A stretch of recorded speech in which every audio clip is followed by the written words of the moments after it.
Taylor Swift has entered her ignorant era. I think it might be an ongoing issue, and is backing Kamala Harris, and nobody is more thrilled than Tim Walz. I will be casting my vote for Kamala Harris and Tim Walz in the 2024 presidential election. I have to get your response to that, Mr. Governor. All those things, I am incredibly grateful, first of all, to Taylor Swift. I say that also as a cat owner, a fellow cat owner. Look, Swifties, you heard it. We know that it's there. That was eloquent, and it was clear. And that's the type of courage we need in America to stand up. This would be the opportunity, Swifties. KamalaHarris.com. Get on over there. Give us a hand. Get things going. Now, Mehek, I can't bring myself to vote for anybody that isn't endorsed by Beyonce.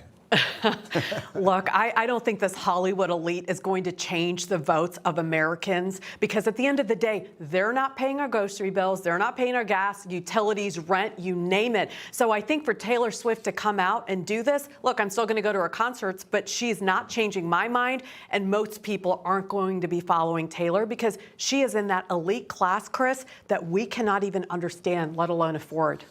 How many private jets does Taylor Swift have? I mean, she's got the carbon footprint of Burkina Faso. I don't think she's fighting, to end climate change. I don't think she views it as a national security threat. But look, quite frankly, Taylor Swift, she's had such a bad luck with men. She's made such bad decisions with all of her boyfriends, to say the least. God only knows she's making a very bad decision by endorsing Kamala Harris. But she's famous, and therefore, in our culture, I mean, honestly, how dumb are we getting as a culture when voters are swayed by an endorsement? God bless her, she's a multi-billionaire, and she's got at least 2 personal private jets that she flies around in, and she does have a carbon footprint at least as large as Ouagadougou, and she's still a hero of the Democrat Party. We're all supposed to worship at the altar of Taylor Swift politically? Well, I do think that it would be unwise for the GOP to give up on Swifties. And I'm not as immersed in the Taylor Swift lore as some of my cousins are. But I think that it's important to remember that one of the villains here is the Soros financial management firm. They were the ones who purchased her music, and she had to then buy it back, re-record everything. So if Republicans can harness that energy and say, listen, we have a similar opponent here, maybe they can then flip the Swifties, because that could potentially be an incredibly powerful voting bloc down the road. I think Republicans obviously have to hope that it isn't in 2024. Flip the Swifties. That was the turn of phrase Swifties that I for just Trump. heard. That's what I'm hearing too. That's remarkable stuff. But honestly, it speaks to a bankrupt culture, I think, when Taylor Swift actually has political influence in a presidential election in the United States of America, and it's at a bare minimum terribly disappointing. And again, if Beyonce doesn't endorse her, then why would anybody support her? Kamala has Taylor Swift, of course, but does Trump have a new endorsement? Look who was seen wearing a MAGA hat.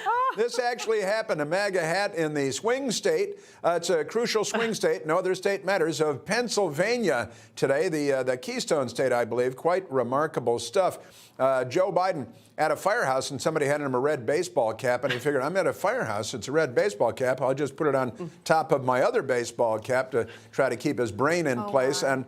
And Joe Biden wearing a MAGA Trump 2024 hat. I know Trump wanted to give a MAGA hat to Kamala Harris. I mean, that was kind of what he mentioned at the debate. But seriously, this is at a whole new level. I mean, I don't even think Joe Biden knows he's wearing the hat. I think that's true. I'm convinced. I'm reminded of Michael Dukakis with the tank helmet on. Yes. Remember that? Yes, that was the last major presidential hat gaffe that I don't had think Foldi and Mehek knows what we're No, talking I've read the history book. It was a big deal with Democrat Dukakis getting into a tank looking like an idiot, and then they put like a Charlie Brown helmet on him, and he looked like such a jerk that basically had to drop out. And of course, Joe Biden's already dropped out, hasn't he?